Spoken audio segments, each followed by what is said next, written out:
Michi Wiancko is now a globally acclaimed composer, arranger, and violinist. She's collaborated with artists from across a wide musical spectrum. A native of California, she has Cleveland connections. Her bachelor's degree is from the Cleveland Institute of Music, where she studied with Donald Weilerstein. Then she got her master's from Juilliard and has returned to CityMusic Cleveland as a violin soloist. This time, she's back as a composer. She's collaborated with Steve Reich and Yo-Yo Ma, Laurie Anderson, Emmanuel Axe, and many others. And in addition to city music, she's received commissions from the Metropolitan Museum of Art in New York, notably her first opera in 2019, Murasaki's Moon, which was premiered there and has since been performed elsewhere. She's also written film music, commercial music, music for the indie rock group Y Oak, and for her own band, Kono Miki. She is a most versatile composer and performer. Well, it was such an incredible opportunity to get to write for Baroque instruments and period instruments with harpsichord. One of the big arrangements I did several years ago that has become quite popular actually and performed regularly all around the country is a version of the La Folia variations, theme and variations. My goal with it was to have fun, and my goal with it was to create a chamber music sort of playground for a conductorless ensemble to take a very well-known hallowed tune that everybody knows and plays and fool around with it a bit and add some contemporary elements. And so that really started a passion for me of taking very, very old music and exploring the freshness of it, knowing that, in the Baroque times, improvisation was kind of a given. It was part of playing, it was part of music, and just being very present. And it wasn't this sort of like strict adherence to the score, the way that we often kind of see classical music now. So I wanted to bring back that element of spontaneity and improvisation.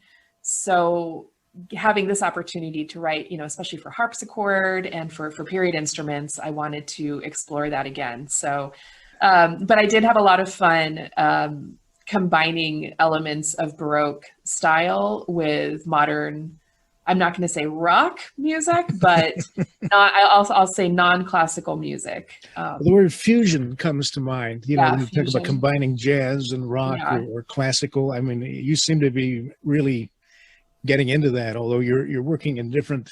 Have you done a lot of combining? Yeah, I have. It's been less of an intentional, like I'm going to combine these three genres, and more just I'm going to write something that I feel like reflects my life experience or my personal creative experience. And since I come from a quite a multidimensional, creative world, it just, what I write naturally ends up incorporating some of the stuff I listened to growing up, which wasn't all classical music, or I have such a variety of musical tastes. So you kind of can't help as a composer to have that creep into what you write.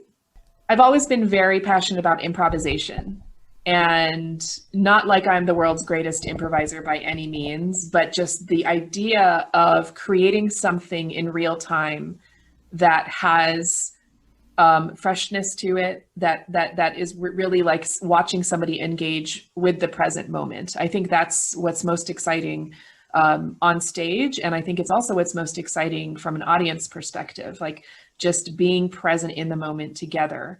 And so growing up playing mainly classical music, I always had this element of something feels missing, like it's not quite enough for me. There's an element here that I still kind of yearn for when I play this, very old music that has been played over and over and over again throughout time. And so I really enjoy baking into the scores as well, this element of presentness and an element of improvisation. Sometimes it'll be written out, because I know that oftentimes classical musicians, it's like one of the greatest fears in life is being told to improvise for some people. A lot of things that cannot actually be expressed really clearly or directly by standard, traditional Western classical notation. And that's a lot of experience I've gained working in the non-classical realm, or working with non-musicians in multidisciplinary projects, is how to communicate these things that can't necessarily be communicated through the score.